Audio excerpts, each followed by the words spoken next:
The Oklahoma Sooners just keep on winning, getting big-time commits out of their big official visit weekends. The Oklahoma Sooners just landed another commit, giving them 11, putting them at the 37th ranked class, or, well, at the time I'm recording this, it would be the 37th ranked class. I don't know if it'll be, might be a little lower, depending on if anybody else gets commits above us. But the Oklahoma Sooners, I feel like they got another big one, and we got to talk about it. We got to talk about that official visit weekend for Oklahoma, because it was a big one. They got a lot of momentum. Oklahoma could see a few commitments coming up over the next week or two. So let's go ahead, join the discussion, jump in the comments below. Let me know what your guys' thoughts are. If you're new to the channel, make sure you guys hit that like, hit the subscribe button. But we're going to talk about the commitment of Beau Jandreau to the Oklahoma Sooners. And if that name sounds familiar, that's because his younger, well, I say not his younger, his twin, Nico Jandreau, is committed to the Oklahoma Sooners. And let me tell you, these two are going to be big-time additions for Oklahoma. We talked about Nico I think it was about a month ago when he committed to the Sooners. But as you guys can see here, and you guys have seen some of the other videos and photos floating around social media of them with their trainers, but these guys are built like tanks. They're going to be massive, and I'm going to be interested to hear about their experience with Schmitty in the weight rooms and see, just how hard those workouts are for them. Because, I mean, with the way that these guys look, they might work out just as hard as anybody else in the OU locker room already. So I expect Nico to probably play a little bit in the linebacker room as well as a cheetah. But Beau Jandreau is a 6'1", 215-pound linebacker, also coming from Chandler, Arizona. He took a little bit more time in his recruitment, went around, saw some other schools, saw the scenery a little bit, took it all in, went to Oregon State, Texas, and Oregon. Hey, I would have wanted to take those official visits too. Currently a 3-star linebacker, but I believe with the strong senior season, you're going to continue to see these guys climb throughout the rankings. They're big-time hitters. And when you look at what Beau was able to do in high school, total in his career, 54 solo tackles, 132 totals, 4 sacks, 1 interception, 1 QB hurry. This past season as a junior, 31 solo tackles, 89 total tackles, 8 tackles for loss. He had 13 tackles for loss in his career.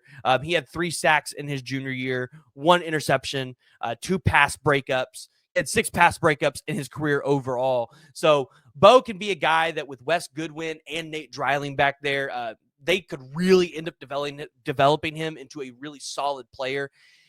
And this one felt like a shoe-in for Oklahoma with the commitment of Nico, but I was told going into it, like, it isn't a done deal that he's going to end here. Obviously, everybody kind of felt good about the situation, but it wasn't a done deal. So ended up taking official visits to Oregon State, Cal, Washington, Texas, Oregon State, and San Diego State. But Oklahoma ends up getting his commitment.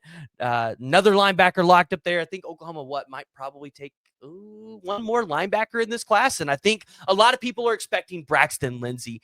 But like I said, overall, when you look at these pictures, by the way, phenomenal pictures this year for Oklahoma on the official visit scene. Love the jackets, love the barbershop pictures.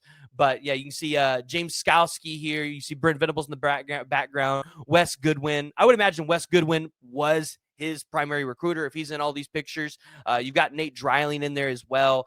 These guys are going to be absolute monsters. Can't wait for them to get on campus. But this gives Oklahoma their 11th commit of the class, bringing them up to the number 37th overall class in the entire country. But Oklahoma actually made some moves this past weekend with a lot of kids. And there were some names that shocked me a little bit. Some guys that I didn't think Oklahoma was going to be too involved with. But one of the guys that was on campus that I've heard a lot of, hey, like, you need to invest in some stock in this guy, DeAndre Lafayette, the defensive end out of Florida. Oklahoma's at a really good spot with him. Daniel Norman, another defensive end that showed up to campus. It feels like Oklahoma is trending up with him. Like, can they land these two guys? And you would imagine if they take both of those and they don't land Jake Cruel, you would look at this as a pretty good defensive end class. If they do land both of those guys and Jake Cruel, the 5-star defensive end, this is a phenomenal class for Miguel Chavis, and one that the Oklahoma Sooners can definitely build on long term. You also had Jacob Eberhardt on campus, the safety, the 4-star safety out of, I can't remember where he's out of, but I know that you got Nebraska battling in that one, so it's going to be a tough battle for Oklahoma there. Not 100% done. You've got commitments of Danny Odom coming up. That one's still kind of up in the air. Not a guarantee that Oklahoma's going to land him. I think they came out of that official visit weekend where Danny Odom showed up feeling really good, but a lot of schools have been getting involved. Miami's just doing what they need to go out there and land their class as well. They're involved in that recruitment. I mean, you get Bo Bentley at the start of the week, so that's going to help you out. But wide receiver is where Oklahoma really made their touch. It sounds like you're not going to land Turner, the wide receiver out of Duncanville, but you've got guys like Jaden Pettit, who stock trending up. Davian Gross, who you guys know I absolutely love, can be kind of like a Swiss Army knife for Oklahoma, can play out of the backfield, but can also play out in the wide receiver as well. You've got guys like Dallas Dickerson, who I've told you I highly favor Oklahoma for at this current point in time. You've got Cane Ridge, I think that's how you say it, Cane Ridge, out there of Georgia. A lot of people were favoring Georgia, but it sounds like Oklahoma made moves there. Daniel Odom is still committed in this class. So Oklahoma's got some talent coming in, or at least we hope that's coming in. So I want to hear from y'all. Join the discussion. Jump in the comments below. I expect many more commitments this week, so we're going to keep these videos short. Let me know what you guys think about the commitment of Beau Jandreau. And if you guys are new to the channel, make sure you guys hit that like and hit that subscribe button.